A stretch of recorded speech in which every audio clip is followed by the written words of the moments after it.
All right. Welcome, everybody, to this is episode number 24 of the Rooster's Crow podcast. I'm very blessed and happy to have with me here Kabane the Christian. He has a very interesting YouTube channel that he's had for quite a while. I've come up on it recently and have been devouring his material just in the last few months. And I find it edifying and really resonant with a lot of different things that I'm interested in now. So I bring to you guys Kabane the Christian. Welcome, sir. Thank you so much for having me. Yeah, man. Yeah, pleasure to do so. And we just had a good conversation, probably 15, 20 minutes talking about some really interesting topics that I, hope we can kind of return to at least or riff off of here. But I wanted to just put this out here and see what your thoughts are. So the impetus or the inspiration for the Rooster's Crow podcast, and my audience knows this as I commented on it before. It kind of came to me as I had this new job, and in the back of my work, there was this Orthodox church, strangely placed, and there was a singular rooster there, and I'd hear him crowing. And at the same time, I was reading Rene Girard and was thinking about Christ's Peter's denial of Christ in the Scripture, and the idea that the rooster crowed three times, right, was Peter's. When he realized what he had done, that shocked him with the realization, and it was simultaneously, in my mind, the worst day of his life and the best day of his life because it called him to repentance and it brought him closer to God, right? So the idea of the Rooster Crow podcast is to engage with people, ideas, and culture that, like the Rooster's Crow, are sending out a signal of caution, of warning, in terms of the emerging emergency across the globe, but are also providing pathways of hope and truth and light and maybe ways to be closer to Christ. So that was kind of the impetus of it, and made me think of this fractal idea of this Rooster's Crow. How does that fractally import into other different areas of our lives? Wow, that's such a beautiful image. I hadn't thought of it in those terms before, but I think that this is really the attraction of Christianity. I think right before we started recording, we talked about the significance that beauty has with respect to goodness. And I think that beauty is the inner content of goodness. Beauty is the way that in which we identify goodness as goodness. And goodness is the paradigm or archetype for existence itself. That's why in the Fathers, goodness signifies all of the divine qualities, all the divine processions, because the thing is good to the extent that it manifests or represents a particular set of divine qualities, to the degree that it manifests or represents its logos. And that goodness is always beautiful. And so when we say that the world, as the world, is always dependent upon God, and at every moment God is actively governing the world and sustaining it in existence for a purpose, and is unified it all in Jesus Christ, that means for us, two things. First of all, we have gone cataclysmically wrong in the past 5 centuries or so. I mean, it's not that long of a time. And it's such a simple thesis. What if in the early post-Renaissance period, we went cataclysmically off track? What if we just made a mistake in the way in which Newtonian mechanics was applied metaphysically? What if the conclusion just didn't follow from the premise? But it also means that this is wonderful, good news, because we don't destroy. It's not a destructive implication to the exclusion of the constructive. It's only destructive in order that it might be constructive, because Christianity, and this is the major theme, I think, if I were to identify a major theme on my channel, Christianity provides a unified and beautiful vision which makes sense out of the world. And because the Logos is coextensive with goodness and coextensive with beauty, to say that Christianity makes sense out of the world is coextensive with saying that Christianity is that which illuminates the world's beauty most perfectly.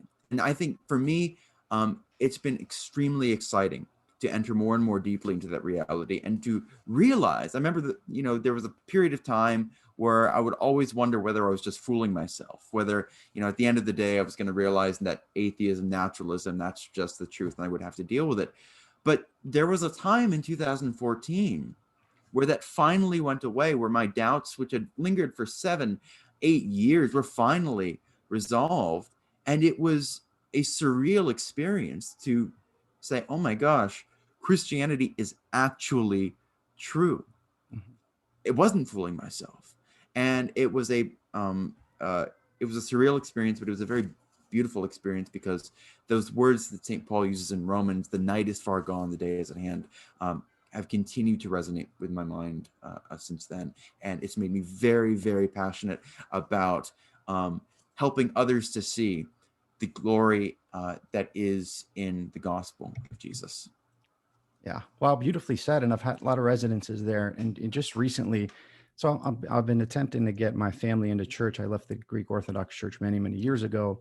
Now attempting to kind of get back into the fold there. And met with a priest initially back in January of 2020, and talking about kind of getting back. And then, the pandemic happened. And then everything, you started having to wear masks and things got really weird at church. And I said, I can't bring my son is 6 and he's really attracted to Christianity and even kind of complex concepts from the fathers. It's really quite astounding. And prayer, especially, he reminds me to pray. We pray every morning and every night, religiously, and a lot of times, because of him. But I was thinking just recently, like I want to get back into the church, and I was thinking to myself, I'm like, what if I go? I had this realization maybe 6 months ago. Maybe it's not the masks or the measures that I'm worried about getting back into church. It was, what if I go there? And I've been reading the fathers, and I've been so excited and kind of enthusiastic. I'm like, what if I go there and I realize it's not real? Like, what if I start going, and when I had that realization, I was, it was a good thing, because that's when I said, you know what, I'm going to go now. So there was kind of a gift there for having that thought, because then I started going, and it's been in one of the most amazing kind of adventures, getting back into the church and being part of the liturgy and participating, even though I haven't gone for that long. But there's this doubt I wasn't aware of, that was ameliorated by kind of diving in there. So I resonated with what you were saying there. A lot of other things kind of came to mind, and talking about the logos. And before we got on, we were talking about etymology and looking at the roots and the meanings of words, kind of where they came from. I happened to come upon the idea or the etymology of the term pattern. So the term pattern, the root word for the term pattern is patera, right? Patera in Greek means father. So the root word of pattern, right, fractal pattern, is father. And that just, like, I remember seeing that, I'm like, oh my goodness, because I've been very, very interested and heavily involved with the symbolic world group, and the whole idea, a big part of the idea of the symbolic world is this fractal pattern that kind of exists and that can be discerned through, all of the individual parts of being and beings themselves, as in human beings or animals, in a sense. So making that connection between pattern and father was kind of, hit me in the face or in the heart, really, when I came up upon that. I guess this will bring up this question. So we're talking about Christ being the truth, and this idea that Christianity is true is something that's amazing, right? I come from a philosophical background and kind of a lot of different religions I've looked at, a lot of different philosophical systems. And to think now that I've come to the realization that Christianity true is still breathtaking. I'm still chewing on that. But I guess for our viewers and maybe for myself, how can we think of, the truth? We think of the truth scientifically as if we have an experiment and we have a hypothesis and we run an experiment. And if the outcome matches the hypothesis, that is a truth claim, right? So how can we square that with the idea that Christ is the truth? Like, what do you mean? This being is the truth? What do you mean? This person? Like, how do we square those two ideas of truth? Well, I think in order to answer that, you got to get a little heady, but I think it's very fruitful to get heady in this sense. When one speaks of experiments, the presupposition which one has to take for granted in doing an experiment is that there's a kind of consistent order or pattern to the world. And that consistent order or pattern to the world is often described as the laws of nature. And I'm not against calling it the laws of nature, but we have to keep in mind that it's an analogy. It is not a literal ontological statement about what's actually going on, because a law is a prescriptive matter. But when we talk about laws of nature, we're simply talking about a descriptive reality of certain patterns which seems to hold true under X set of circumstances or Y set of circumstances. So if one wants to answer the question, well, what is the actual basis for these patterns being consistent in an ongoing way? Then I think one has to get into not just physics, but into metaphysics. And it's that there are certain qualities, there are certain ideas which are concretely realized in the physical world. And there are certain standards or archetypes of beauty which are manifest in the physical world in an elegant universe. And the way in which it is manifest from moment to moment is not by, God setting up a machine and then letting it run. It is rather to be understood in terms of a pianist who is playing a piano on the basis of a piece of music. You can abstract that music and write it in musical notation. But even if you wrote out that musical notation, it would not explain to you why the musical notation is actually being realized concretely from moment to moment in these actual sounds. That requires active participation and engagement by the pianist at every moment based on that idea which is in his mind. To say that Christ is the truth is to say that he is the precondition for there being any qualitative existence of anything at all. When we say that something is true, it's more complicated, it's more subtle than a simple, straightforward correspondence theory. Truth is that which corresponds to reality, because then you have to ask the question, what is reality? Nevertheless, I think that that gets at the essence of it. To say that something is true is to say that we are describing something which corresponds to I don't want to say objective, for a reason I'll explain in a moment, but it corresponds to something which other human beings share in common with us. And that qualitative experience, those qualities which allow us to describe them as true, all of those are summed up in Jesus Christ. And the reason for that, I think you got it. I didn't know that the point that you made about pater and pattern, that's really, really interesting. The Father conceives all things and all things that could be in the mind of Christ, and that he embraces with everything that he is his Son in perfect love by the Spirit. And so he thinks all of his thoughts in the Son. And the thinking of God's thoughts in the Son by the Spirit, that is the precondition for those thoughts being realized in creation, which we know and apprehend with our intellect. And that's kind of the heady approach to Christ is the truth. But, one can take it in other directions as well. Jesus says, if anyone is thirsty, let him come to me and drink. I think a very important point when one is talking about epistemology would be the notion of intellectual virtue. The intellectual virtues are essential in developing good habits, which will actually lead one to apprehend the truth as it really is. But those good habits can only be known and can only be grasped and acquired in communion with Jesus Christ. And I just want to say, maybe we'll get into it. In terms of my personal background, the one thing that's remained consistent for my whole faith journey, if you want to call it that, is the person of Jesus. When I was I think 4 years old or so, we got a copy of the Jesus film in the mail. It was a VHS tape. And it's just based on an abridged form of the Gospel of Luke. Everything in there is from the Gospel of Luke. And yes, there was all sorts of evangelical soteriology, which, I kind of imbibed. But most important was the person of Jesus, whom I came to know as he is borne witness to in the Gospel of Luke. And that has kind of been the governing principle, which sheds light on everything else for me. That's what makes everything else worth it, because Jesus is beautiful in a way that cannot be circumscribed in words. It is so beautiful that you would wish, you would rather live in his fantasy world than in your miserable real world, as C.S. Lewis will talk about in The Silver Chair. Yeah. Wow, well said. And I think that's a good way to kind of segue into your background a little bit. Do you mind me asking how old you are? 28. 28. Okay. And you were born and raised in the United States? Yes. Okay. born in St. Louis, Missouri. We moved to Virginia when I was 9 years old, so that's in 2002. And then I've lived in the Hampton Roads area with a few breaks here and there since then. Okay. And were your parents religious upbringing? So my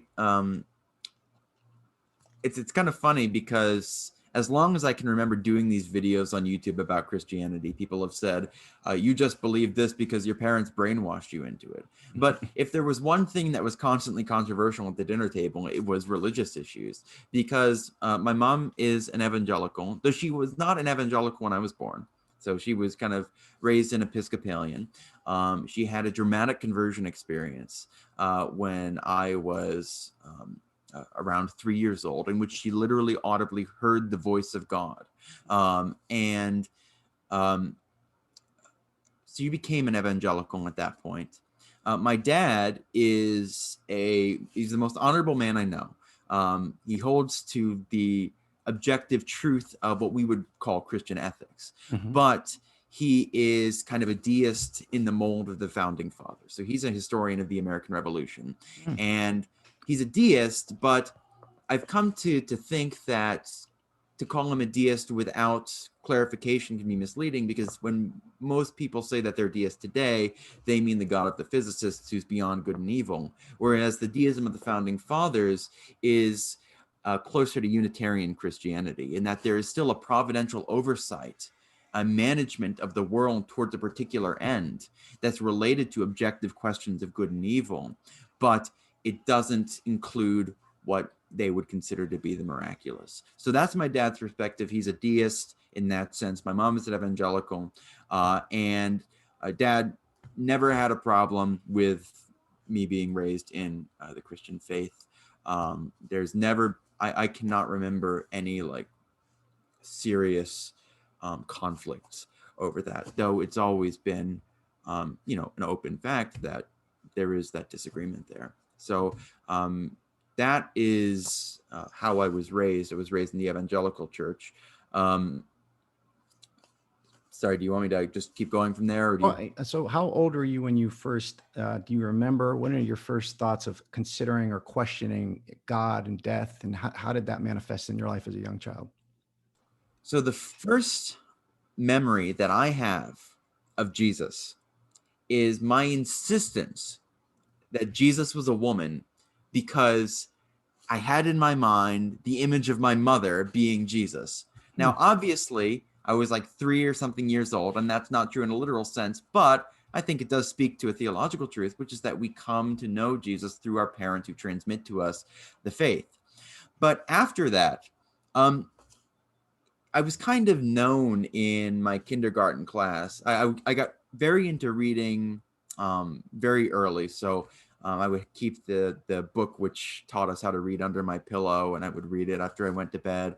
And so I was kind of known as the kid who would obsessively like stare into the Bible and try to read what was going on there. And I have a very vivid memory. I think it was in second grade, maybe first grade, reading through the book of Revelation and just being struck by the majesty of all the images which kaleidoscopically ran through the book. No idea what's going on, but clearly we're dealing with something which inspires awe. And I also remember my first grade teacher, because this is a Christian school, my first grade teacher, she held up the Bible and she said, "This book has no mistakes."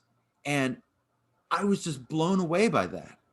To think that that could be the case about a big book, which has a lot of fine print in it, to think that it actually is perfect in that sense, struck me at a very deep level. So I've been interested in one way or another in the Bible from a very early age, but the unifying principle of all that which made it actually worth it, not just some kind of curiosity, was the person of Jesus, whom I came to know through the Jesus film, coming to know him as he spoke in the Gospel of Luke.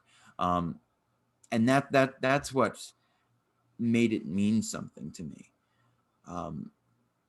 Yeah. Awesome. Yeah. Well said. Beautiful. Thank you for sharing that. So I think it's another strange thing that keeps occurring on the conversations that I have, and people, almost everybody I talk to, they talk kind of past this existence in their life, the situation of almost everyone says, you know, when I was young, I was really into the Bible, or I was really into Jesus. Like my wife, who, you know, we've been working together and getting back into the church, and she had a lot of interest in the Bible and read it a lot and was interested in it when she was a child. A lot of people, whether they're atheists or kind of scientific minded or religious minded, I've had on my podcast, almost every single one of them will touch up on this up there in their upbringing. Like, yeah, when I was young, I was really into the Bible and really into these stories. And it's like, what, you know, and Christ, you know, says, follow the babes in a sense, you know, something about the innocence of a child and the perceptual awareness of a child is beautiful. And it's this idea that I had this idea, like it gets lost, like they have the fall through puberty, like puberty is the fall, you know, into history.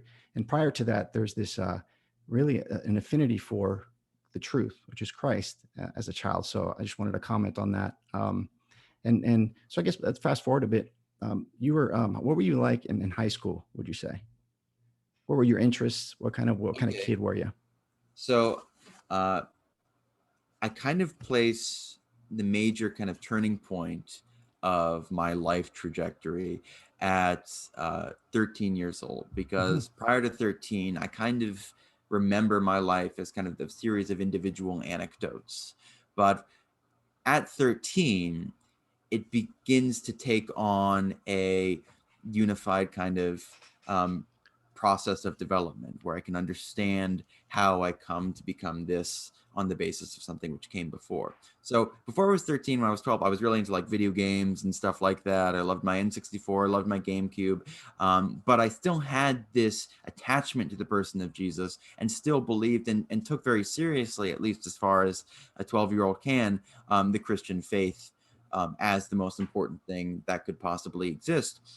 But when I was 13, I was interested already in science and the Bible. And I don't know your perspective on any of this, so I'm not assuming anything, but just to give my own history, I was very interested in science and the Bible. I was raised kind of in a standard young age creationist point of view. And the Science of the Bible class that I went to at the evangelical church where we went to presented both theistic evolution and intelligent design and creation and so on and so forth. And I kind of latched on. I don't know quite why I did, but I kind of latched on to theistic evolution as like this thing that I was super into. And so I decided, you know, theistic evolution, that was the way. I was going to debate creationists. I was going to prove creationism wrong. Got really into guys like Ken Miller, who's a biologist at Brown, who critiques creation and intelligent design. But this led me onto a different area of the internet, which I'd not encountered before, which was the area of religious debate. Because if you're going to argue about evolution, even as a theistic evolutionist, you're going to encounter those who are naturalists. And it struck me. I did not know why I thought Christianity was true. I remember the moment in which it struck me. It was kind of like a moment when I was 6 years old when I realized, wait a second, dinosaurs can't be 65 million years old and Adam had been created a few thousand years ago at the same time. I'd previously just held them in my head at the same time without any sense of contradiction. And now when I was 13, I realized, wait a second, I cannot say that you have to have a good reason to believe something if you want to believe it. And also, Christianity was firmly and profoundly important to me. And that was a very troubling realization, more than any kind of individual argument that was presented, that I just did not know why I believed in the first place. But along with that came a host of kind of atheist arguments, which seemed to be at the time very convincing. The idea, for example, Jesus was taken from other pagan mythologies. Mithra was crucified and resurrected on the third day, and so on like that. And I kind of clawed my way back to, if not a basis for stable faith, a basis for holding on a little longer. So one day at a time, I would claw my way to find reason to hold my faith for another day. And that ultimately, in the long game, led me to start my Kabane the Christian channel. most of the videos I produced back then, in fact, I think all of them are set on private. Hmm. I do not want my 14-year-old self embedded in the collective consciousness of mankind. Um, but I did kind of apologetics as best as I could then. I got really into the historical Jesus because I remember the moment when I realized, wait a second, the pagan parallels argument isn't wrong because there's a sophisticated set of logic that the naturalist has missed. It's just they have made a very basic factual mistake. And realizing that people could make those kinds of basic factual mistakes and advocate them very seriously in print and over a period of years and even decades, that really helps me, I think, become skeptical of those kinds of arguments down the road. But I got really into the historical Jesus, the historicity of the New Testament. Those arguments struck me as very, very strong. And in fact, they still do. And that, long story short, led me down to the road to considering theology, which led me into orthodoxy. And, you know, there's a whole process by which I get to the kinds of stuff I'm interested in today. And in that process, I eventually do embrace young age creation again, though I think I would say that it's a more mature young age creation, which doesn't dismiss evolution as stupid or the scientific community is just a bunch of liars, but which recognizes the complexity of the scientific process, and which recognizes that there are people of goodwill on all sides of this argument. So I kind of wrap things up at the chiastic end of where it began. I started this journey by becoming a theistic evolutionist, and then my doubts finally kind of dissolve into themselves in 2014 when I set that aside. But so that's the cliff notes, as Can cliff you give notey a, as I can. yeah, wonderful. Can you give a quick, just a breakdown for the audience and for myself, actually? What do you mean by theistic evolution? Okay, so by theistic evolution at the time, and I think what a lot of people mean by theistic evolution is that the evolutionary process is responsible for generating the diversity of biological organisms, and it's responsible in such a way that there is no empirically verifiable restructuring from the top down. So neo-Darwinism is the idea that there's random mutations upon which natural selection acts. And when we speak of random in the context of theistic evolution, we mean uncorrelated, not necessarily purposeless, because one would say God had a purpose, but they are uncorrelated with that which is actually selected for. So you get 100 mutations. If by chance 1 out of every 100 mutations is going to be a beneficial mutation, then you're going to see 1 out of every 100 mutations be a beneficial mutation be selected for. There's not going to be any kind of correlation, statistically speaking, between the biological change which occurs genetically and that which is selected for. But I think what a lot of people probably limit their confession or their affirmation of theistic evolution to is the idea of common descent. So common descent is not the same thing as neo-Darwinism. You can affirm intelligent design and a highly teleological view of biology, where all life kind of unfolds as a tree does from a seed, and still affirm common descent. So human beings have a common ancestor with chimpanzees, and all life is a common ancestor with all other life.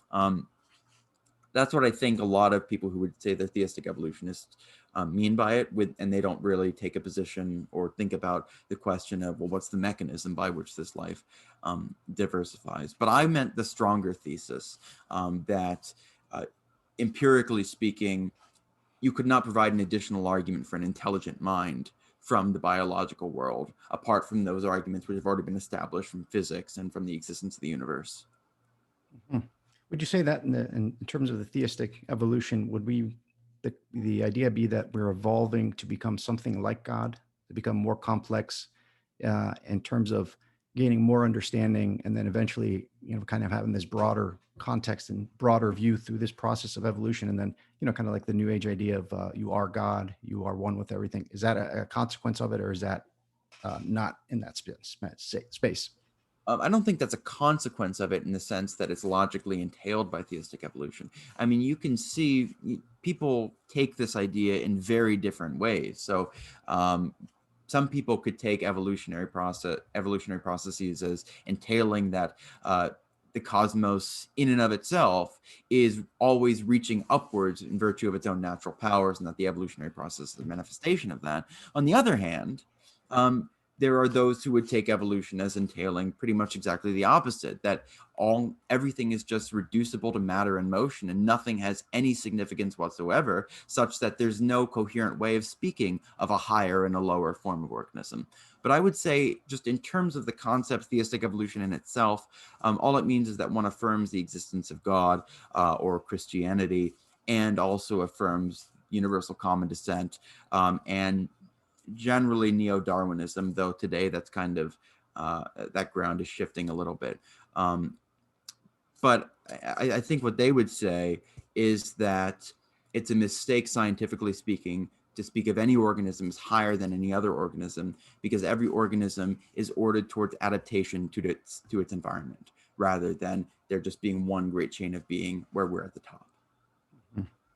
So the idea that the meaning of existence there is situated in the selection for fitness for existence in one's environment, and it stops there, right? It's to propagate the genetic material into the future in order for the self-contained idea of existence itself, right? Continuously, adapting and mutating in order to project your genetic information in the future. For what reason, though? Like it's always circular to me, or it's to continue to move on through the future. But what would be the reason to do that? Just base survival? Like it's hard for me to wrap my head around that. I think they would just say that given the nature of replication, if you have replication, you're going to have more and more of one thing.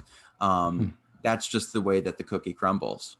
But they would say that there's no innate purpose to that. And I think philosophically that's very problematic. But the denial of final causes, the denial of innate purposes, which are internal to the natures of things, I think is an essential component of naturalism, such that even when you speak of, organisms behave in X, Y, and Z way in order to reproduce effectively, they would say, at least those who are aware of the question, they would say that we're just using this phrase colloquially, because in reality, there are no purposes at all. There's just stuff bouncing around and it crumbles in this particular way. So there's no purposefulness in the evolutionary process, and thus no moral conclusions that you could draw from it, because moral conclusions demand a purposeful account of nature. That is the naturalist point of view. I think most theistic evolutionists would contest the idea that there are no final causes in nature. And it's interesting to me, I think they would contest that, but I'm not sure that they've really grappled with the scientific implications of their contest, because you cannot separate metaphysics from biophysics in this context. They're going to intersect, and they're going to have implications for one another. Yeah, I mean, it just seems to me that natural position is a position of faith, right? Is a position of faith in a sense, right? Because it's positing that there are no, natural causes, there are no, final causes and whatnot, but that can't be known, right? So isn't it a type of faith in itself? Well, I would say I wouldn't want to call it a type of faith, because I think that would degrade the meaning of faith, and that faith. Well, I mean, faith, believing from their perspective, believing in something without evidence. Oh, sure. Yeah. And more than that, it's believing in something without any coherent understanding of why evidence should lead to a conclusion at all. And that rationality itself is undermined by this idea that everything is just matter in motion. Because if my brain is just matter bumping around against other particles, well, if I clap my hands, me clapping my hands does not have a truth value. And particles bumping against other particles does not have a truth value. It's just stuff fizzing. To give it a truth value is to presume that there are higher order structures. And if there are higher order structures which have real significance, then the order is intrinsic to the parts. And you have to have some kind of category for non-material qualities if you're going to make sense of anything at all. So naturalism, I think, if there was a book, The Atheist's Guide to Reality. The name of the author is escaping me at this point, but Ed Feser did a very interesting 10-part review of that book. And it's a great elucidation of the ludicrous consequences that naturalism produces, because the whole thing reduces to absurdity, as he acknowledges from beginning to end. He acknowledges there's no purposes, there's no truth statements, there's no anything. So why affirm naturalism in the first place? Well, he just punched to saying the progress of science. That's Alex Rosenberg. That's the guy who wrote that book, Atheist Guide to Reality, even though that there's no coherent concept of reality. So naturalism, I think, is just a dead end. And I can say with absolute certainty today that even if I knew for a fact Christianity was false, naturalism would be the farthest thing from my mind in terms of an alternative. Yeah, it doesn't make, and it kind of denies this presupposition that we can make sense of the world at all. Why would particles bouncing off each other lead to a highly developed organism that can make sense of the world, that can actually produce scientific experimentation, and that the results match the hypothesis, that there's a coherence and a fidelity there, right? That is in itself a type of miracle. Like, it's the one miracle that we brush over as if we're in a scientific mindset, in a sense. But yeah, something else you just said earlier when you were younger, at 13 years old, or talking about how you couldn't square the idea of, or you had trouble when the idea of the dinosaurs existing 65 million years ago and the idea of Christ. So I'm reading this book. My son is actually reading it. It's about St. Paisios' life. It's a children's book, and it's called A Boy's Journey into Sainthood.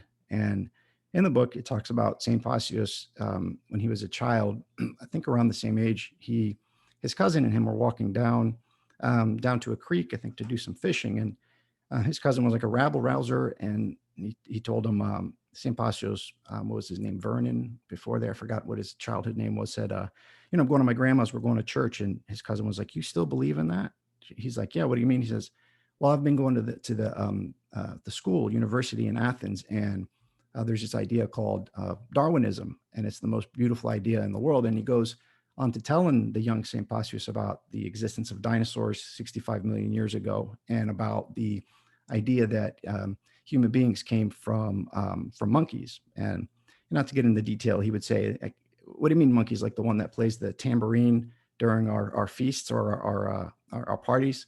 He says, yeah, that one. But he talks about in the book how this idea kind of shocked him, and it brought him to this crossroads of trying to square this idea. And he started thinking in his head, well, I guess if Jesus isn't God, he's still a very honorable man with virtue that did good things and protested good things. So, maybe I can look at him like that. And then he had Christ actually came to him in this experience that he describes there, which totally, obviously brought him into full faith. But that he had that same kind of tension in his mind at that same kind of age that you did, which I think is pretty common. I don't know how common it is for people to be attracted and being taken up into faith. I think there's a lot of exigencies there that, like, the parents, the culture, the environment of what would allow that person to accept God if he's going to come, or accept Christ when he comes calling. Because I think the idea is that he does come calling, and if you listen, you will see him and feel him and participate with him. I guess we could segue from that into, I had this idea of what is the relationship? So a big thing that recently clicked for me was the idea that Christianity does not invalidate all the other religions. So this idea that this Christ story, was repeated many times prior in different religious traditions and rituals, right? That was something that I had to kind of wrestle with. But the way I see it now, that Christianity does not invalidate all the other religions. It's not like it's the truth and all the other religions are false. It's that, religions are looking at ultimate reality and with certain lenses, and some of them have more kind of a higher fidelity to the truth than others, right? If the idea is that Christ, the truth, the unknowable or the unknown God, right, became man. So it's like, here's the truth, right? There's little logos spread throughout the world in different religious traditions, different worldviews. They're not wrong because Christianity is true. So what would you say is the relationship between Christianity and other religions, I guess, generally? Yeah, I think this has a lot of relevance to what we just discussed, and I want to just say, as a kind of postscript, that I think there are a lot of folks out there of goodwill who hold theistic evolution and would probably like to embrace the young age creationist view, but just believe that it's that the scientific evidence is overwhelming, and I empathize with that. But I would just say there are very competent young age creationist scientists out there, along with a bunch of nonsense. So I recognize a lot of bad stuff has been published. But with reference to the question of other religions, the first thing we want to say is that the word religion itself, in the sense that it's used today, is a fairly recent word, in that religion is understood to be a synthesis of a philosophical system, a way of life, and a liturgical disposition with respect to God or the gods. And all these things are unified into one category. But in antiquity, when the church first arose, it was a major issue. How do you classify Christianity? Some said it's a philosophical school, and they had characteristics of philosophical schools. They had teachers who would formally transmit a tradition from those from whom they had received it to their students. Some would say it's a political sect. Jesus has been crowned king of the world. And in fact, Jesus's relatives in the early second century, late first century, were brought before the emperor on the charges of being part of a competing royal family. They said it's a political sect. Some of them said it's a weird manifestation of religio, by which they meant the pattern of behavior with respect to the sacrificial altar. So all these things have been tied together in what we call Christianity. But it would be a mistake to retroject that and use that as a category to divide the various ideologies in the world. But I would think the point, historically speaking, is that God has never been absent from the world. It is not a history of man seeking to grasp after those hints of light which he vaguely saw in the distance. Rather, if we take the Bible historically, then God has been intimately and passionately engaged with the world from day one in a very concrete way. God created Adam. He speaks to Adam. He communes with Adam. He does the same with Cain and Abel. He has an active relationship with Adam's descendants, going to Noah, to whom he reveals himself. He instructs Noah to build an ark, so on and so forth. And all of these memories of the divine human encounter are transmitted as traditions to all the nations of the world. And that's why you will find all across the world, there is a very consistent grammar of symbolism. It's quite remarkable, for example, that the idea of man as a microcosm is just found everywhere. The idea of the temple as a kind of liturgical stage on which cosmic events are reenacted and thus re-implemented. You will find that in the Near East, in Egypt, in China, in Mesoamerica. You will even find the proportions of one section of that temple to other sections being very close in Mesoamerica and the ancient Near East. It's remarkable just how close these things are.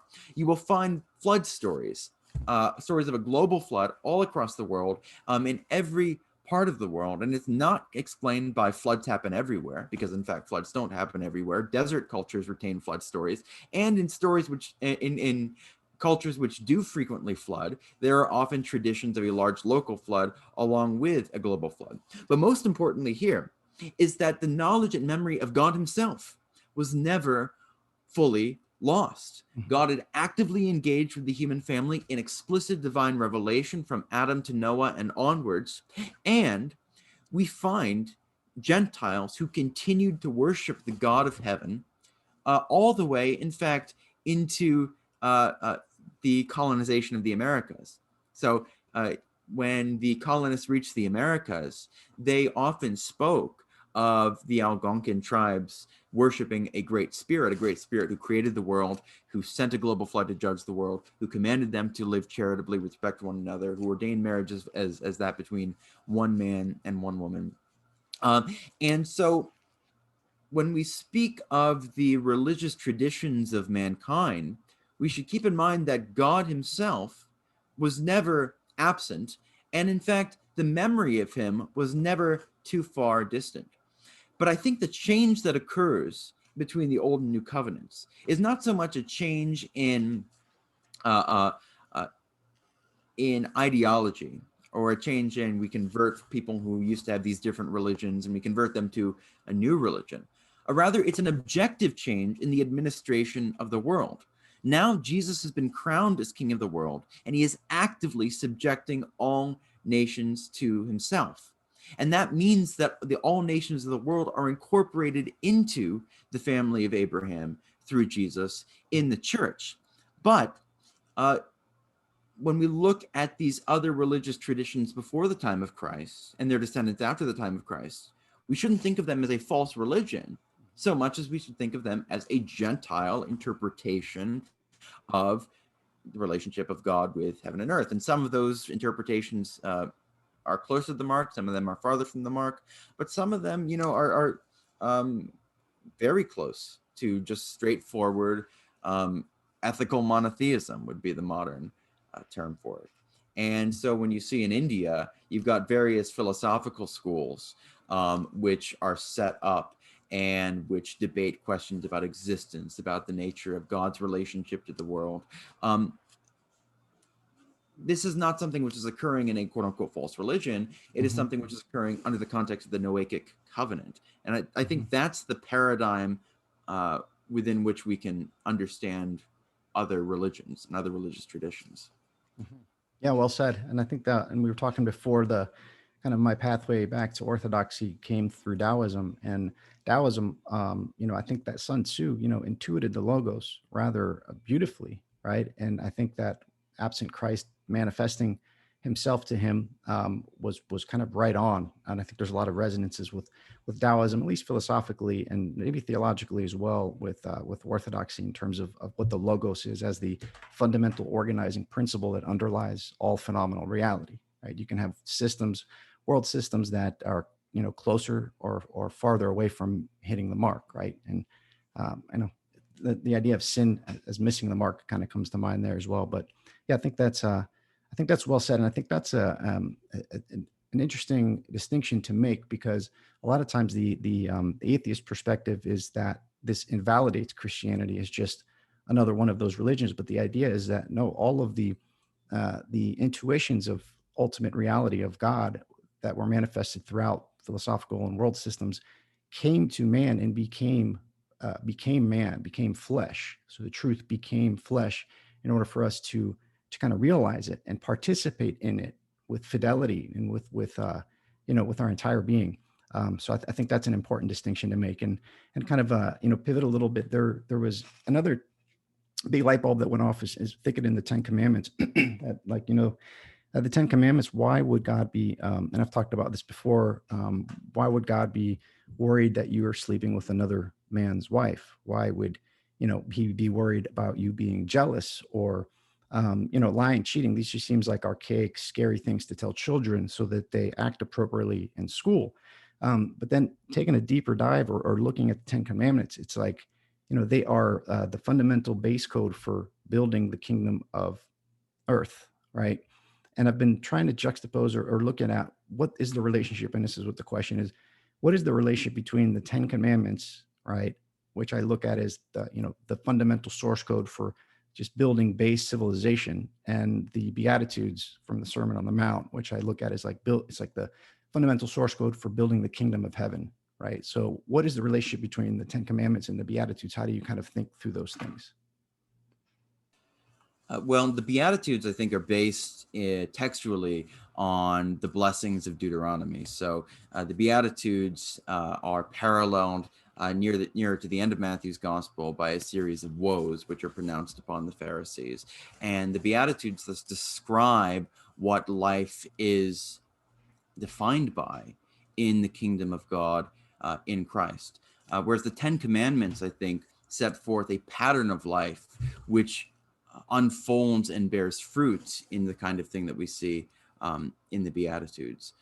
So there's I don't know what your liturgical tradition is, but there's an interesting feature of the Russian liturgical tradition where the Beatitudes are sung during the Divine Liturgy, which I really love, because what's going on in the Divine Liturgy is we are being brought into the blessings of the covenant through Christ, who inherits all things as the new Joshua, the new Moses, and so forth. So that's the way I would articulate the relationship between the two. Awesome. Thank you. I guess that will lead us back to kind of your journey, and let's talk through how you became aware of Orthodoxy. What were your thoughts of Orthodoxy, or were you aware of it before? And what was that process like of coming into the church and into the faith? Yeah, so I was into, as I mentioned, I had an attachment to the person of Jesus, and I was into kind of New Testament Christian apologetics. Some of my earliest Kabane the Christian videos were produced prior to me becoming Orthodox.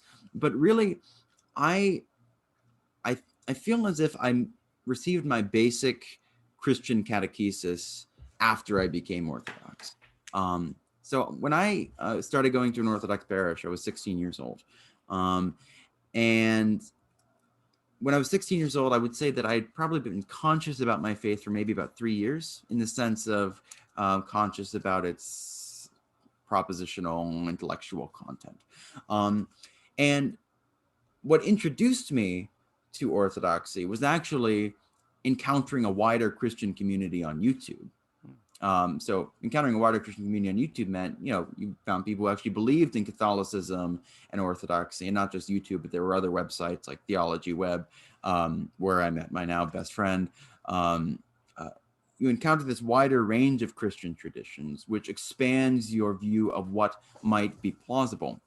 But I think what led me to become Orthodox was the strong sense that Protestantism was discontinuous in a very real way with the history of the church of the first 15 centuries.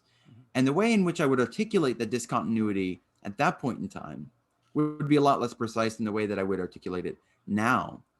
But that sense has never really left me. I really think attempts to demonstrate that discontinuity between Protestantism and that which came before is not that serious, are doomed to fail. And I think there is a clear rupture between the first 15 centuries and what happens in Luther and following. So why Orthodoxy rather than Catholicism? Well, I don't want to mold and retell the story in a way that makes it sound more, flattering to myself. I would say the best way I could put it is I just felt led to become Orthodox. I mean, in a very, that's what gave me, I decided to become Catholic. And I was undergoing a lot of very intense stress for, I don't know how long, week, 2 weeks. And I had a friend who was Orthodox, who we had spoken about Orthodoxy a few months prior. But gradually, and then at a very specific moment, the conviction settled upon me that I ought to become Orthodox. And is that an argument that I could use to convince someone else to become Orthodox? No. But I do think that the legitimacy of that conviction and the, God willing, divine origin of that conviction has been vindicated through time, through the more kind of intellectual apologetic side of it. So that's what led me to become Orthodox. But that's a different question from what led me to remain Orthodox. If it turned out that none of this was feasible, then I wouldn't be able to survive very long. I'm the kind of person who has to look at the negative reviews of a book whose thesis I support before reading the positive reviews. But I have found that it has been enormously fruitful in reading the tradition of the church and in reading the scriptures, to do so from an Orthodox point of view, providing that that's appropriately clarified. Yeah, well said. I guess a general question that kind of goes along with this, you're a very smart, tuned in man. So what is the internet, and how can we think of the internet in terms of the future of the church and orthodoxy?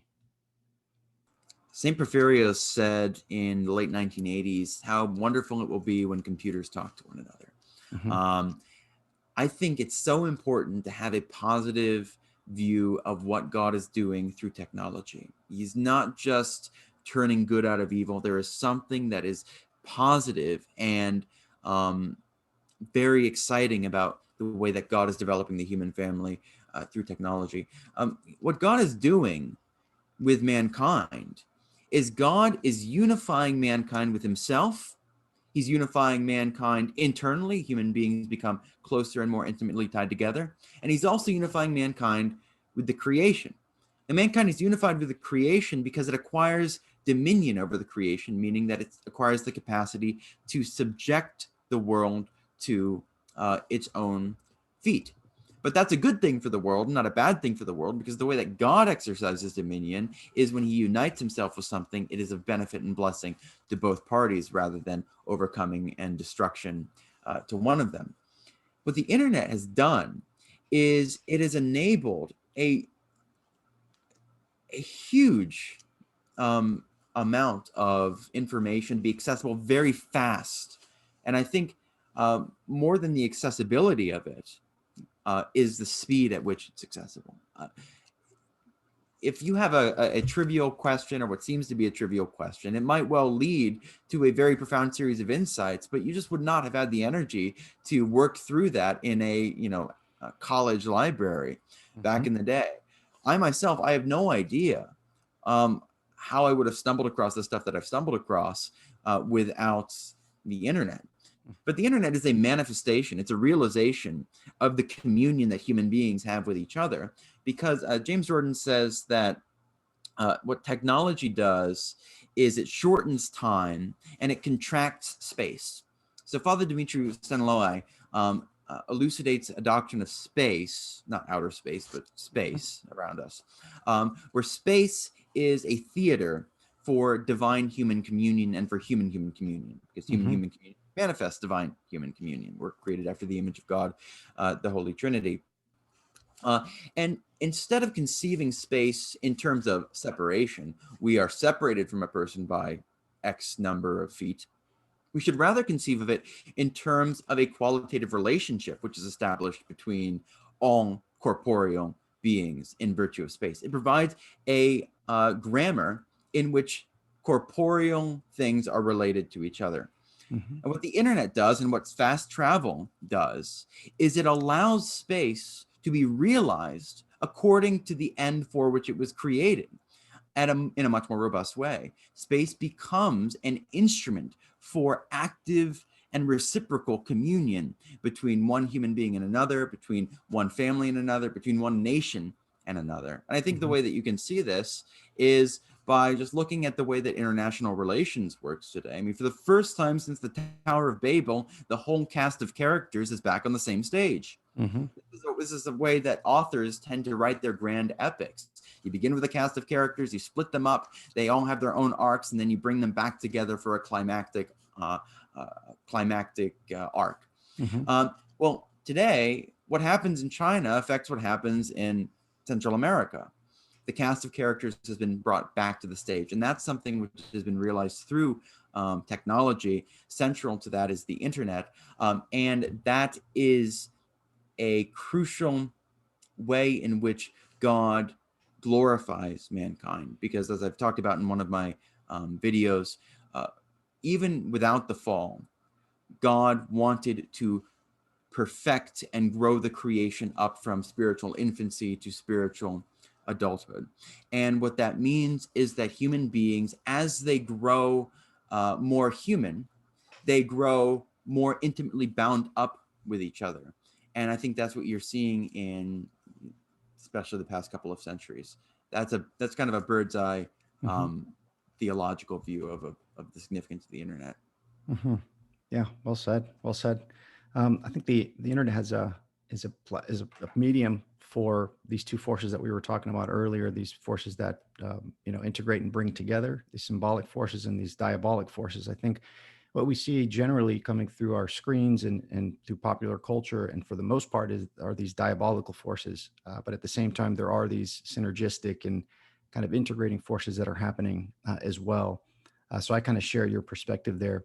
I guess to piggyback off that, what are your thoughts of, the Tower of Babel didn't end well for most people, and it seems like we're moving in a general direction where things don't look to be or will end well for most people, right? And that causes a lot of anxiety. And I think part of that is bringing a lot of people into orthodoxy, into the faith again, right? They see the formerly trusted institutional structures just disintegrated at a rapid pace. Their informational landscape is completely polluted. You can't make sense of up or down anymore, and that process seems to be happening faster and faster.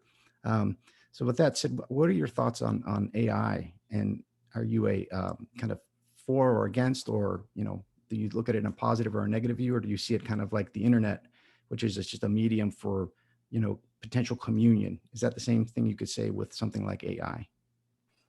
By AI, do you mean things like machine learning? Yeah, general AI, general artificial intelligence. Yeah. Yeah.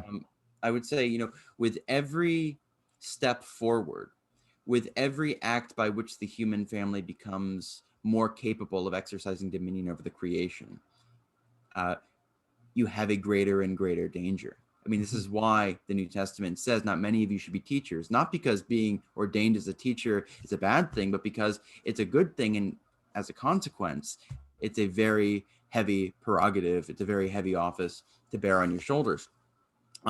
So I would say that artificial intelligence, in that sense, is part of this process by which we, as the image of God, are his partner and his arm in continuing to mold, shape, and glorify the world. And so we are, through our communion with God and through our communion with each other, by which we're human beings, we are pouring what it means to be human, what it means to be alive, what it means to be rational and structured, organized, harmonious, into the world, such that disordered or unstructured matter acquires a more and more precise shape and form through human activity. And I think that artificial intelligence, it's what you do with it, right?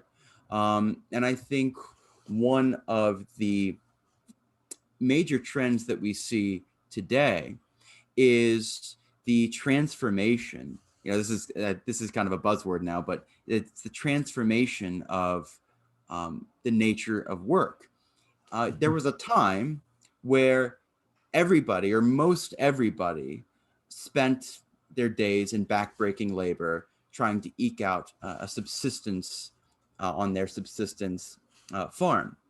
Now, that kind of backbreaking labor does not manifest what makes the human being qualitatively human. It does not manifest in the sense that God wished what the human being was meant to be in relation to the world, to restructure and glorify the world. And I think that as these fundamental questions of sustenance are automated, it provides a space within which human beings can become more glorious in becoming more manifestly human and in becoming more distinct from each other. Because as human beings grow more human, they also grow more different from each other, even as they grow closer together. Babies look relatively similar. If fetuses at the moment of conception look identical to each other, but as the human being matures, they acquire qualities in virtue of the maturation of their particular corporeal form. They acquire characteristics in virtue of the nutritional choices they make, the clothes that they wear, so on and so forth. They become more and more unique. And that uniqueness manifests the irreducible nature of their personality, which is the precondition for communion with others. And the reason I mention that is because if you look at the differences between the subsistence farming culture and what we see today, there are new kinds of work which are being born, new kinds of restructuring the world. And is it going to be, an easy ho-hum, we're going to, turn this into a paradise in the next 5 minutes? I don't think so. I think it'll probably be quite cataclysmic. But I do think that God always works through death and resurrection. There's always an evening followed by a mourning. And it might have been Cain who built the first city, but it is Christ who builds the last city, and it remains a city. And so that's the way I would understand technology in terms of theology of the city. Yeah, well said. And it brought to mind this idea of Christ. You know, Christ is the appropriate mediator of heaven and earth. And this big distinction that, you know, when I was searching through Eastern wisdom traditions and Zen and Buddhism and, you know, what have you, the whole idea is we get off the cycle of karma, wheel of life and death, right? And we enter into moksha, and we become one with the energetic substructure, the one that is God, right? And the big difference and distinction in Christianity, which came to me, or what I realized, it's always been there, was that, you know, Christ is the appropriate, Christ unifies multiplicity and multiplies unity appropriately. And in unifying multiplicity, the difference is preserved. The uniqueness of the individual, of the personality, is not something to destroy. Like the whole idea of meditation is to destroy your ego. It's to transform. It's to transfigure your ego, right? Where the uniqueness and the difference is there, and but it is preserved in unity. And I think that little piece of information there changed my life, right? Because you can kind of use that in a lot of different practical ways to look at different things in your life in terms about, you know, about unifying and bringing things together, whether it's your own psyche, your family, your community, your nation. You know, there's this kind of fundamental pattern that you can intuit, you know, that is, you know, well written in the scripture, to say the least, that you can work with, and it will change your life forever. And I think that if anybody seriously takes a look at that and looks at Christianity and reaches out to Christ through prayer and reads the Fathers, they will find him. I don't know that it's possible not to, but I think to actually have the wherewithal, you know, and the impetus to do so. I don't know where that comes from. I don't know if that's cultural. I don't know if that's personal.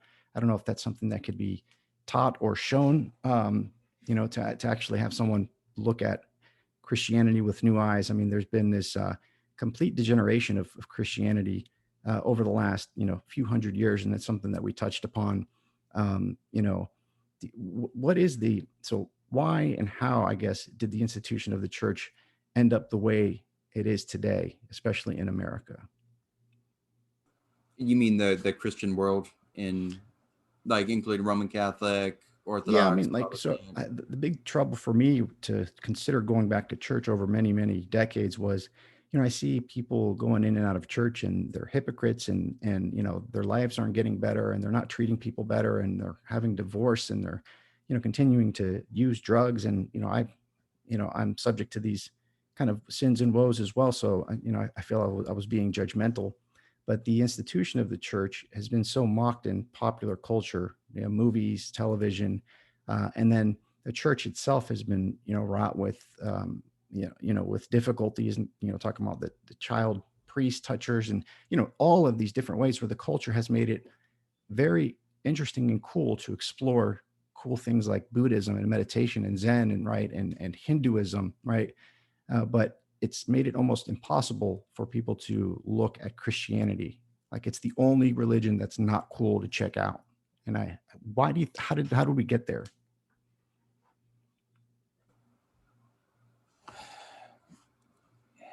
That's such a big a big question. How I would say, perhaps rather than answering that directly, I might give an answer to why God is managing the world in such a way that people are going and exploring all of these other traditions. Because I think what we're noticing is that people circulate throughout these other non-Christian traditions, or perhaps other Christian traditions, but more and more in my own circle and in the circles of my friends, they ultimately circle back to Christ. But when they come back to Christ, they bring something with them. And it's not just baggage that they have to get rid of. Christ unifies everything in himself. He takes into himself and glorifies, he puts it in its proper place, the sparks of light which are in all religious traditions. And so where, let's just say, traditional Hindu philosophy and Christian metaphysics are in agreement with each other, where they're saying the same thing, traditional Hindu metaphysics may be saying the same thing, but in a uniquely insightful way. It's kind of analogous to how you have multiple theological traditions of the fathers who are, and that's like different angles on one diamond. It's one light which is being reflected and refracted in distinct ways. You look at it from different directions. And I think it is part of the divine mission of the church that all things be gathered into her in such a way that nothing which is good is lost. Everything which is good, which is among the nations of the world, must be brought in to the church. And if you just had, a straightforward assimilation of these other traditions into a pre-existing Christian culture, then I think perhaps you might have had a loss of some of those unique perspectives. And that's speculation as to why God is managing things this way. But I think you yourself, in your point about Taoism, kind of bear witness to the way in which that cashes out in a practical sense. But Revelation 21 says that kings shall bring their glory into the city of God. The city of God is the church.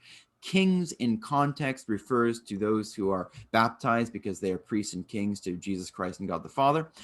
And the reference to the glory of kings goes back to Proverbs 25:2. It is the glory of God to conceal a thing. The glory of kings is to search it out. So God has arranged this great scavenger hunt where he has made himself, he has hidden himself in the world so that he might be revealed.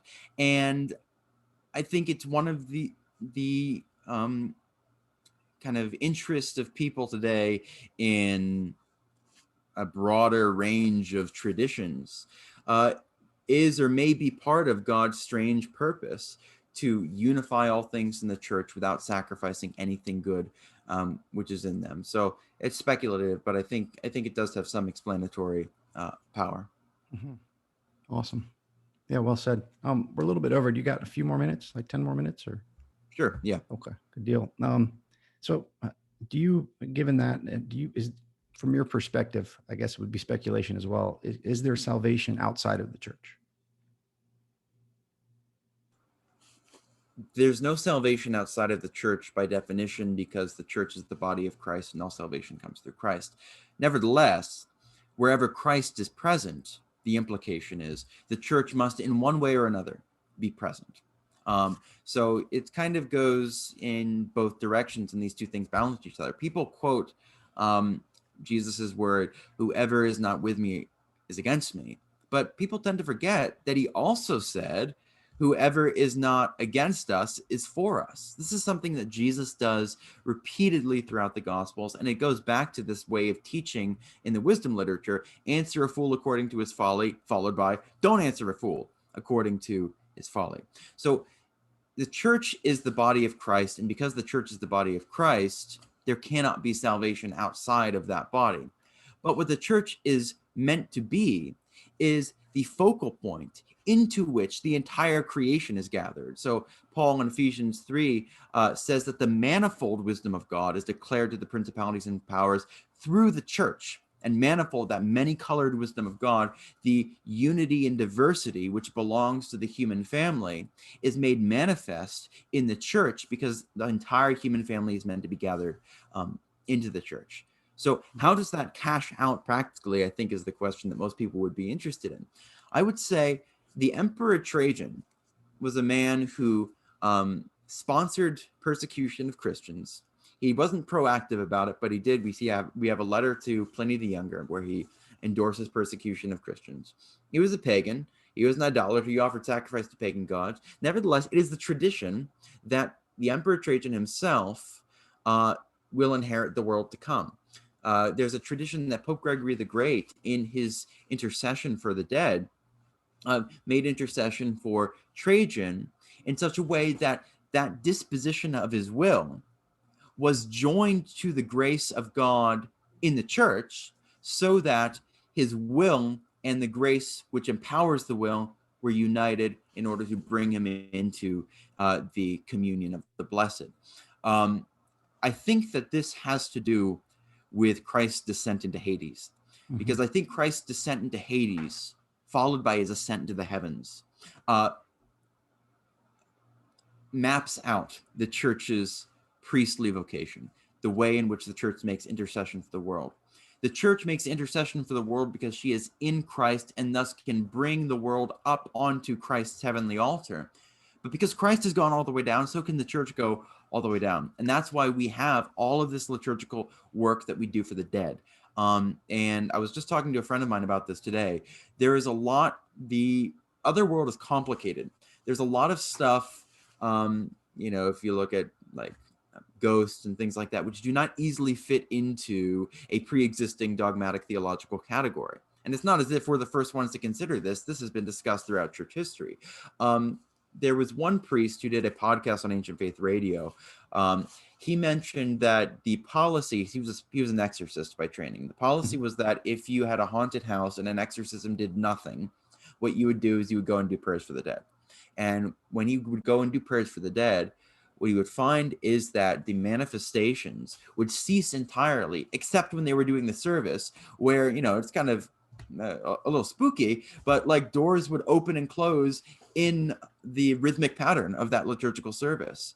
And more of these souls which had not reached their rest would gather to this place, because it's kind of a sad thing to think about, that you have at Antietam and at Gettysburg, you have all these poor lost souls who, because they have no body, they can't speak a word. They can't communicate. The only thing they can do is rattle a few doors. And what people do is they take pictures of them and say, ooh, when what they really want is they're begging for the intercession of the church, and they're begging for the help of Christ. And that's one of the jobs that I think we have to do. And maybe that's why God raised up Mormonism, to remind us that we have to make our intercession for the dead, because that's essential to the work of gathering all things together into the heart of God in love. So that's I think one way in which you can see the practical outworking of it. I would just say the number of ghosts who do not fit into the demonic category.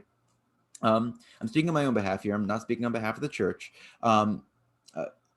I think it suggests a hopeful view of who will ultimately be included in the world to come. I'm not a universalist, but I do think that it's a lot more complicated than saying if you die and you're not a Christian, you are just eternally damned, period.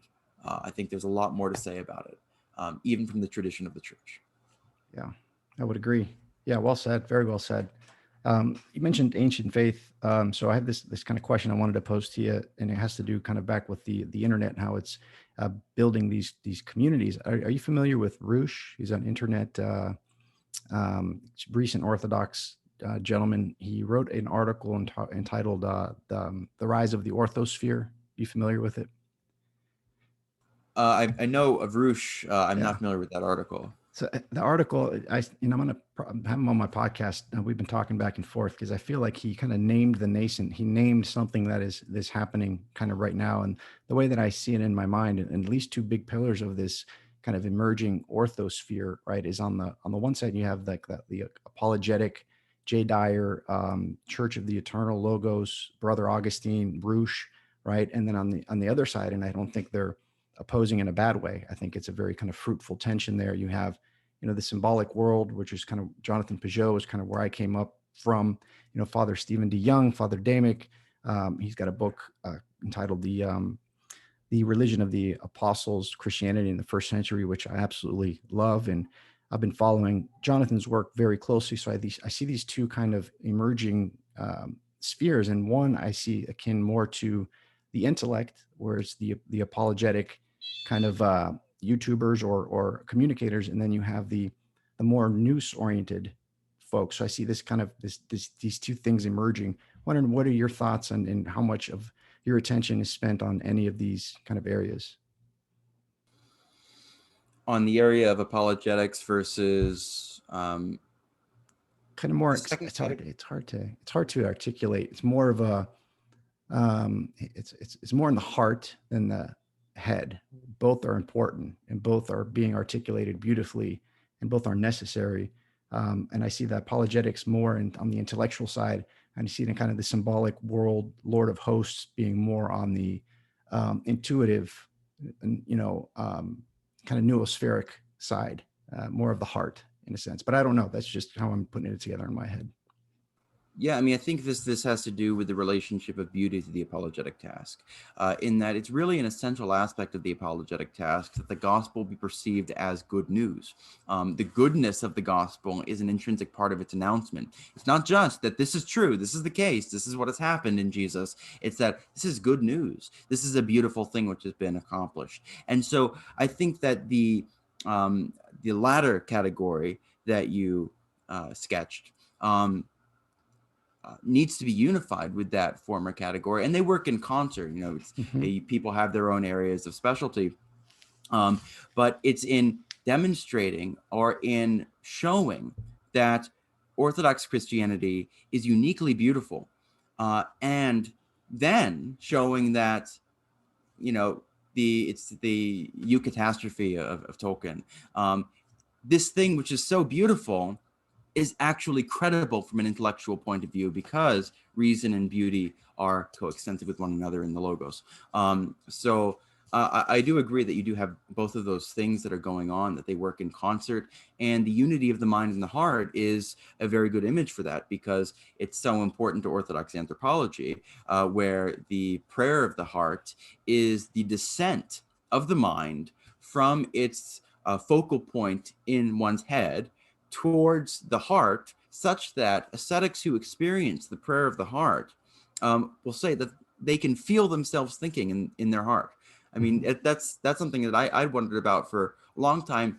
I can feel myself thinking in my head. Is this just kind of an illusion that's produced by the fact that we hold the brain to be of this or that significance? Well, from a traditional kind of ascetic point of view, you do have these testimonies of those who say that they can feel themselves thinking inside of their heart. And so the mind descends into the heart such that the Spirit who prays in the heart, who makes the intercession of Christ in our heart, is the Spirit who communicates that prayer to our intellect so that it is rationally intelligible. So you might say that the Jesus prayer, when that becomes the form of the prayer of the heart, is the interpretation of glossolalia, or the interpretation of the gift of tongues, where the Spirit prays but the mind is unfruitful. When the mind descends into the heart, the Spirit prays so that the mind is fruitful. And I think that's a good image for what you just described. And I think it's an exciting thing to see, and it makes me really optimistic for the future of Orthodoxy on the internet. Yeah, likewise. And the difficulty is the armor that we have around our hearts, and the difficulties of letting the Holy Spirit penetrate through that armor, which a lot of times is very difficult. Is letting go of passions that have, that are completely that we're completely identified with, and kind of those disintegrating is very uncomfortable. It's almost like going through a withdrawal, or going through a bad breakup, or hitting rock bottom, and being able to loosen that armor to be able to kind of have the intellect reach the heart. And I guess I can leave you with this last question. You talk about it a lot, beautifully and wonderfully, about prayer, and especially recently in a few of your videos, which I would implore people to watch, especially if you've followed us this far. So if you can just leave us maybe with what is prayer to you? What have the effects of prayer been like in your life? Yeah, so this is part of what I meant when I said that my basic Christian catechesis occurred in Orthodoxy. I affirmed as a matter of faith, yeah, prayer works. God hears our prayers. Yeah. But when I was about a year into Orthodoxy, I had nothing dramatic, but I had an experience of grace, which made the reality of prayer very concrete to me. And from that point, it became kind of a certain conclusion was deductively proved, but it was such a shocking conclusion that you almost couldn't believe it.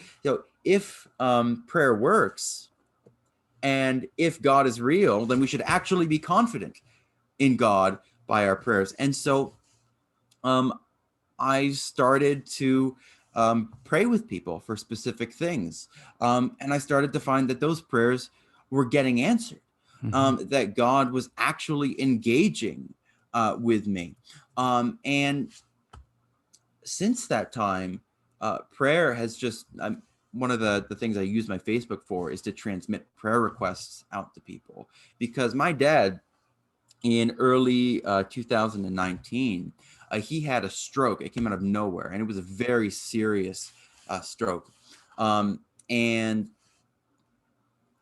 my mother was there when it happened. She would have left 5 minutes later, and he would have been in his car 5 minutes before.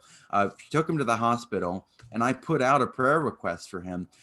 And I started finding that that prayer request was just multiplying and going everywhere. People who I had never heard of in my life on social media platforms, which I didn't use, were asking for prayer for my dad.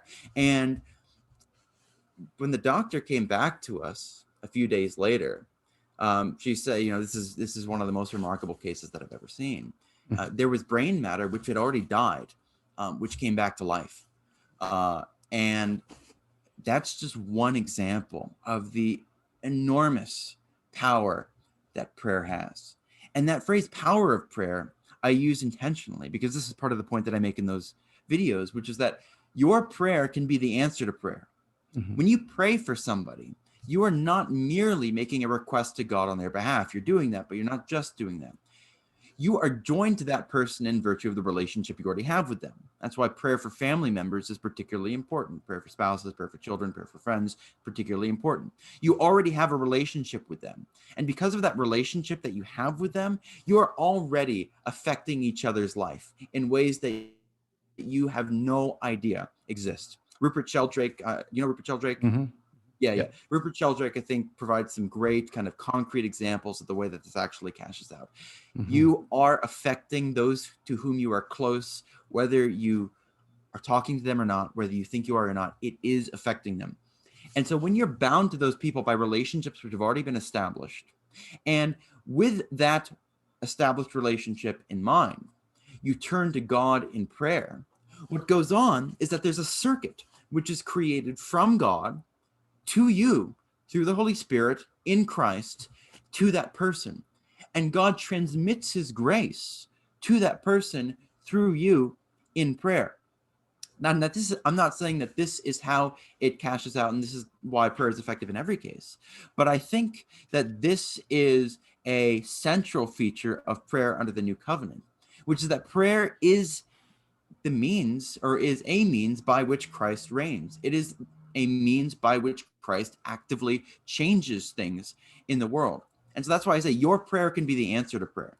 If you pray for someone to be healed, if you pray for someone close to you to be healed, God very well may transmit his uncreated life to that person through you in that act of prayer. And that's why the prayer of a righteous person is powerful when it's working according to the letter of James. So prayer denotes and signifies a disposition which we have towards everything. That's Mhm. why the intercession of the saints, it's not just that they pray for us. We speak of them as doing all sorts of things for us, but it's all summed up in prayer, because prayer denotes a relationship with the world which is rooted and grounded in a recognition that God is the principle of the world's existence. He is the one who is actively upholding the world with its qualities. And if we want to enter into the dialogue of the way the world is going to look, then we have to enter into it through union with God, which is in prayer. And that's the foundation from which everything else flows, from which our concrete work in the world flows. It flows from prayer. This all sounds, kind of nice, and that's cool. Prayer works, but it really does work. And what I would just say, practically speaking, is you don't need to pray a lot, but you just pray consistently. One experience which I had, and I'll wrap up with this. I do have a tendency to go on. One experience which I had a couple Lents ago was, I was walking down the street at night. I was listening to C.S. Lewis's Great Divorce, and I was praying about something, and I just got the sense in my head that I should ask God, and I really was not, I didn't usually do anything like this. I should ask God, would you show me a shooting star? Literally, the moment that the word star left my mouth, right across the center of my vision, there was a shooting star. And then I turned on The Great Divorce, and the very next passage in The Great Divorce was about a horseman who rode like a shooting star onto the mountains of God. And so maybe someone would take that as a coincidence, but I say it's part of a much larger pattern. Prayer works, and prayer works because it establishes a relationship with God and a relationship with others. So thanks for giving me that opportunity. Yeah, that was beautiful. Thank you for sharing that. And the idea of synchronicity came to mind, where symbol synchronicity. So different times come together when we have these experiences. So C.S. Lewis wrote that so long ago. You're having an actual experience of a shooting star, right? And they kind of cohere there. Last thing I'll share with you. So I had in the last year, my father got very ill with a very mysterious disease. Nobody knew what it was. All these specialists, and he was deteriorating rapidly. Big, strong man. I was walking with a cane, and I was bringing him into these appointments, and we didn't know. We thought it was cancer. And so, long story short, my son and I prayed for him every day for 6 months straight, morning and night. And eventually, we found out what it was, and he got completely better when he was on, kind of close to the end of his life. And prayer works. Prayer works, prayer works. And it's, we don't know how, we don't have to know how, but trust is a big one. So, And but anyways, I would I've taken, I'm sorry to interrupt you, but I just want to say, if you do have a prayer request, if you comment on my YouTube channel, or if you send me a message through any medium, I will post that prayer request for you, and it does work. I have had so many people after I post more and more, because people who start posting them, I've got like 3,000 people on Facebook. So, it's not so great, but there's a large audience of people who pray for it. It really works. So if you have a prayer request, I will post it out there, and it can be something like a private intention. You don't have to say your name. You don't have to give details. You can if you want, but I would just encourage you. There's no downside here to asking me to post a prayer request. So step out in faith where there's no downside, and you'll see for yourself that God really is. awesome. So where can people find you? So my YouTube channel is youtube.com/Kabane the Christian. I want to say the word Kabane has absolutely no meaning that I intended it to have. Apparently it has something to do with like a Japanese samurai thing, but really I invented it in 4th grade, and it was just a pun on kaboom. So youtube.com/Kabane the Christian is my YouTube channel. Then I have a blog, Kabane52.tumblr.com. Yes, Tumblr of all places. And then my Facebook is facebook.com/Kabane52. So you can add me on Facebook. You can follow my blog. You can comment on YouTube. And I do really like engaging with the community. So I really appreciate this opportunity to have that engagement. Yeah, glad to have you. And I'm glad. I was hesitant to ask you. I'm glad you told me that. I was hesitant to ask you what Kabane meant, because I thought it would be some obvious Orthodox thing that I should know. So I'm like, maybe I. So thank you for telling me that. It ameliorates a little bit of anxiety. So anyways, thank you for your time, your energy. I appreciate it very much. I think my audience will as well. And we got a lot more that we could hopefully have another chance to talk with down the road. So thank you. God bless. Appreciate it. Thank you. Take care.